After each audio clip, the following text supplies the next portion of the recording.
अस्सलाम वालेकुम स्टूडेंट्स। मेरा नाम है हमज़ा मुगल और आप देख रहे हैं सिंपल स्टैटिस्टिक्स एंड फाइनेंस। उम्मीद है आप सब खैरियत से होंगे। हमारा जो आज का टॉपिक है वो है introduction to accounting. Simple introduction करेंगे और जानेंगे कि अकाउंटिंग के अंदर कितने टाइप्स होते हैं और अकाउंटिंग करने के लिए क्या उसूल होते हैं। अकाउंटिंग की सिंपल डेफिनेशन पढ़ेंगे। सो स्टार्ट करते हैं। सबसे पहले तो accounting is the language of business. Business के अलावा और कोई बात हो कि नहीं, बिजनेस के अलावा और कुछ हम देखेंगे भी नहीं, तो सिर्फ़ और सिर्फ बिजनेस की बात होगी, उसके अलावा और कोई बात नहीं होगी। इसकी सिंपल डेफिनेशन पे जाते हैं।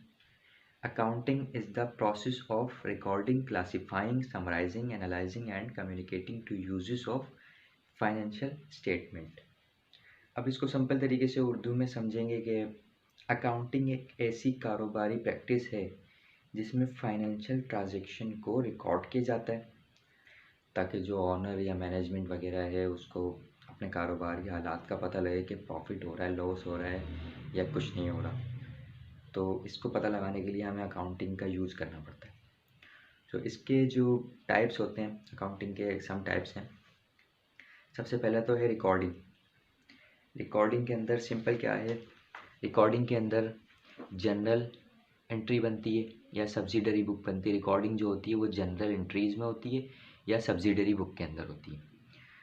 और जो दूसरी चीज़ है वो है क्लासीफाइंग। क्लासीफाइंग हम करते हैं लेजर अकाउंट के अंदर। वो जो हम लेजर अकाउंट बनाते हैं, हम आगे अगले टॉपिक के अंदर पढ़ेंगे। लेजर जनरल पढ़ेंगे और लेजर पढ़ेंगे।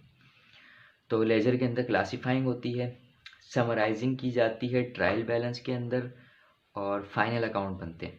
फाइनल अकाउंट, लेट सपोज आप प्रॉफिट एंड लॉस अकाउंट बना रहे हैं या बैलेंस शीट वगैरह बना रहे हैं। बैलेंस शीट के अंदर एसेट, लायबिलिटीज़, ऑनर इक्विटी वगैरह ऐड होती है।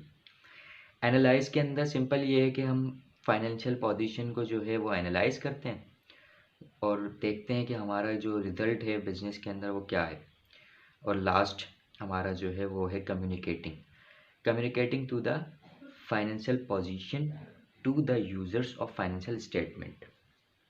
तो हमने एनालाइज कर लिया डेटा को, समराइज़ कर लिया, सारी चीज़ें करने के बाद हम फिर कम्युनिकेट करते हैं फाइनेंशियल पोजीशन को। सो ये हमारे जो थे अकाउंटिंग के टाइप्स थे, ये सिंपल डेफिनेशन थी। और आगे जो हम स्टार्ट करेंगे वो होगा हमारा डेबिट एंड क्रेडिट रूल, और उसके बाद हम करेंगे एंट्रीज स्टार्ट। जैसा कि आप सब देख सकते हैं, अकाउंटिंग 5 पिलर्स पे बेस करती है। सबसे पहला तो है एसेट।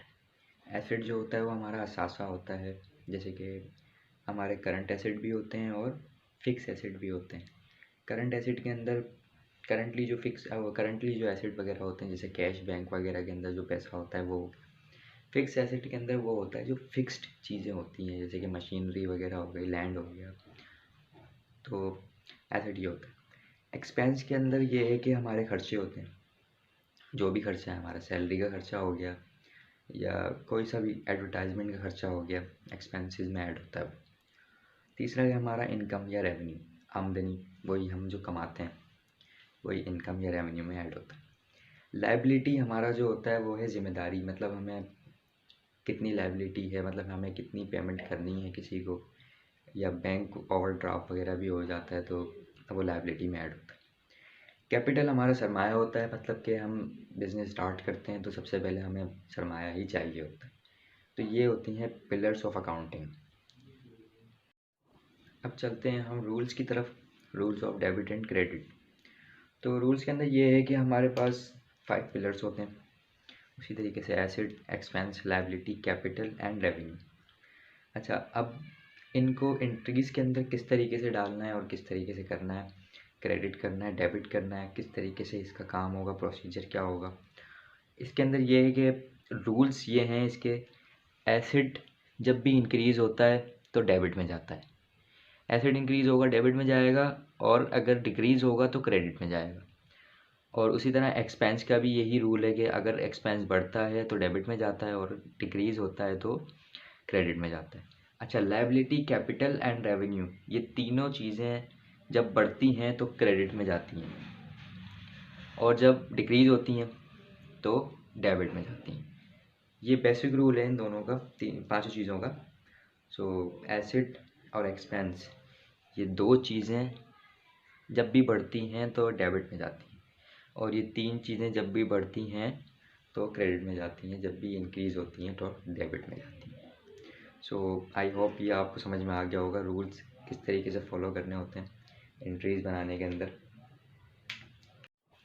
अब हमने ये तो समझ लिया कि एसेट्स क्या होते हैं, लायबिलिटीज़ क्या होती हैं, एक्सपेंसेस और कैपिटल क्या होता है।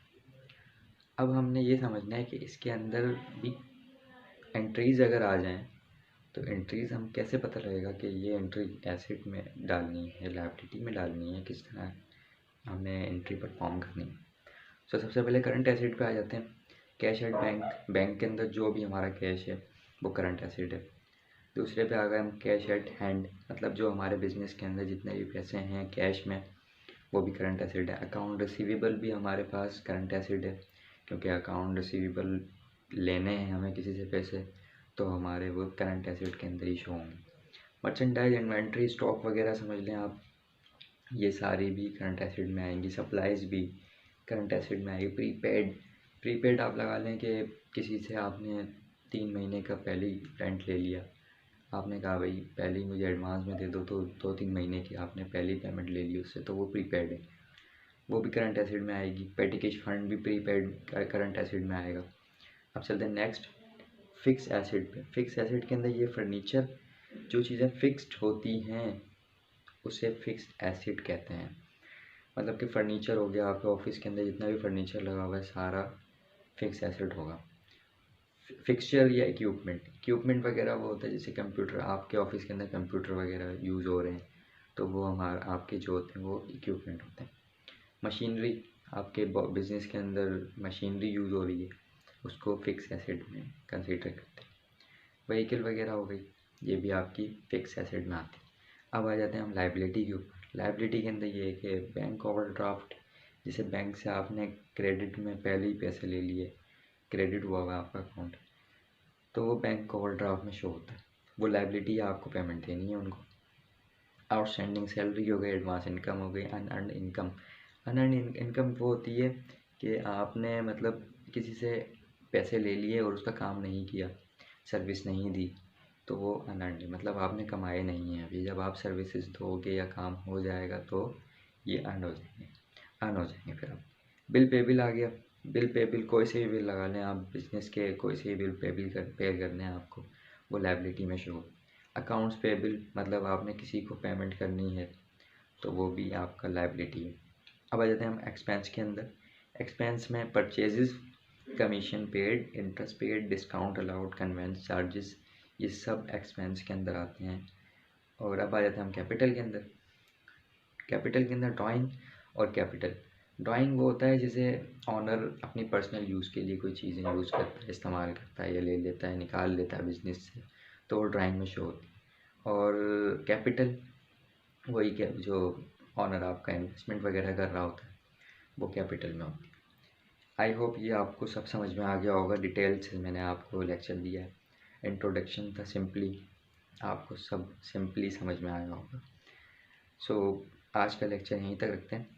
नेक्स्ट लेक्चर जो होगा वो होगा जनरल एंट्रीज़ के ऊपर इंशाल्लाह। जब तक के लिए अपना ख्याल रखिएगा। अल्लाह हाफिज़।